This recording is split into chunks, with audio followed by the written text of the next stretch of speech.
I'm Jordan Singh, I'm 20 and I'm an aspiring entrepreneur and youth motivational speaker. Today I want to talk about inspiring youth empowerment through simple conversations. So we all know TEDx is famous for congregating some of the most intelligent people in areas and the most experienced people. And I want to talk about everyone in this audience, how you have a wealth of knowledge, experience, skills, and stuff that you can share. Now, I don't say this so we can all stroke our egos. I say this because this is useful. If the people in this audience have 30, 40, or 50 years experience, in a simple conversation with a young person, you can inspire massive change. What you guys have learned throughout your entire lifetime, by talking to a young person for 5 minutes, you could prevent them from making mistakes that they might carry out for years, or you could inspire them to do something phenomenal that may change the course of this economy. So simple conversations. If we have a look at history, we can see that the most successful people all had mentors and support. Alexander the Great, he was mentored by Aristotle. Tony Robbins had a mentor. Jim Rohn had a mentor. Everyone we look at, mentorship is key. The way I see it, and the way that young people see it, an investment in us is an investment in a better economy. We are the next wave of people who will be directors of companies, who will be creatives, musicians, people in media, in every industry. So really and truthfully, I want to close on this last question. What small steps can we take that will inspire a better tomorrow that can be done for today? Thank you for your time. Ooh, well done. Good afternoon, everybody. And it was 3 years before I got selected for a UN conference for developing an action plan for Millennium Development Goals, and my visa was rejected. And that led to a small project of 4 members, and we called that as Uniqlo, Uniting Initiators for Glorious World. The idea was to integrate grassroots movements which can create a global impact. Because what I learned from that was for all global plans and global goals rest in small local actions. And that's where it started. And thanks to University of Leicester, they made me to be a social entrepreneur, to make it as a proper social enterprise idea. And now we found not only a gap, but a hole, which is integrating these things. Because we have corporates who can fund it, we have students who can implement, but what we lack is a methodology by which we replicate and scale the impacts. And then we tried it for the first time, and our first pilot was good. We got Outstanding Achievement Award in the latest presentation we made. And now the next idea is to use this for implementing CSR projects globally, and our goal is to implement 70 projects when the UN reaches 70 years, that is by October 24th, 2015. And to do that, we have to collaborate and connect, which is educational organizations can take up this methodology as a part to develop employability skills for students, and grassroots level social impact projects can use this to achieve their goals. And most importantly, if corporates can fund it, there is no reason why we can't achieve the global greatness we can. Come on, let Leicester lead the way. Thank you. Democracy is a system in which the people choose how they want to be governed. Show of hands, how many of you feel like you choose how you're governed? One person in this whole room feels like they have an input on how this country is run. That's because politicians don't care about you. They only care about being in power. They care about who's going to be in power this election and then the next election. They don't think further than that. They don't plan long term. Now, I have a solution to this. It has some flaws, but it's something to think about. We outlaw parties. Only independent candidates stand in each constituency. Every MP is independent, and they represent you, the people, directly, with no interference from their parties, no interference from the powers that be. This means more choice, because more people will stand, because they have a better chance of winning. This means better local representation, so your local issues will be national issues. They won't be just a quick question in PMQs that is forgotten about in a couple of weeks' time. Any MP can propose a bill, and they're debated in the House of Commons, and then a vote is taken, and laws are passed in the same way they are today.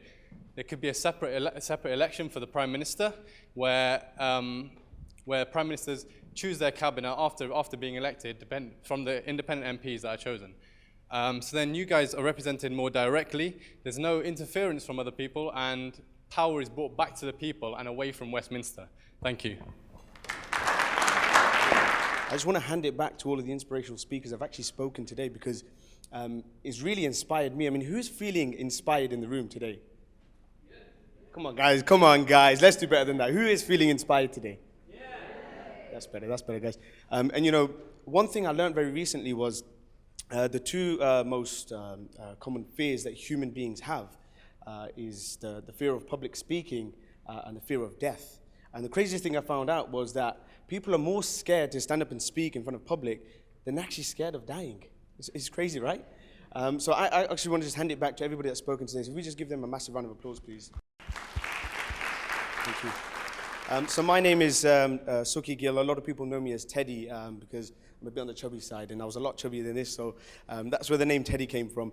But what we're here to talk about today is obviously the future of Leicester and the future generations and how the future of Leicester is you know, the youth of today. And Jordan Singh and Mr. Rick Moore did an amazing job, phenomenal job in explaining that. And this is what we're here to do, is to inspire the youth, because the youth is what is going to carry the future generations. And one thing I learned in life, I've been through a lot of failures, and I soon learned that fail actually stands for first attempt in learning. So I thought, if that's what fail stands for, I need to fail and fail and fail, and that is what will reach success.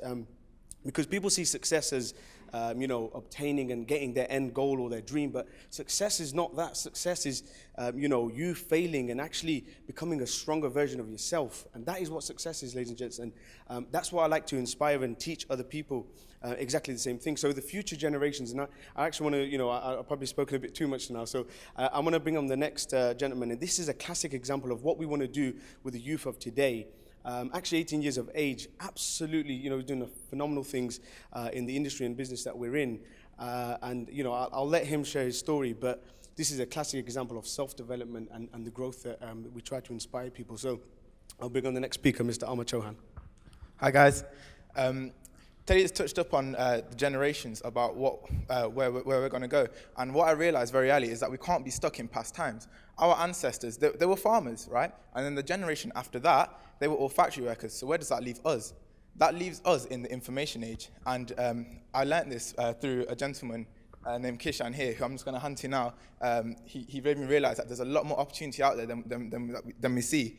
You know, because as I was growing up, all I ever knew from school was go to school, go to college, go to university, get a degree, get a job, right? Now, I didn't want to lead that life, so I was looking for an alternative to live an extraordinary life, because I feel like I'm an extraordinary person. You know, we weren't all born on the planet to do a 9 to 5. So I'm just going to hand it to Kishan, who will tell you a lot more about opportunities out there. Thank you very much.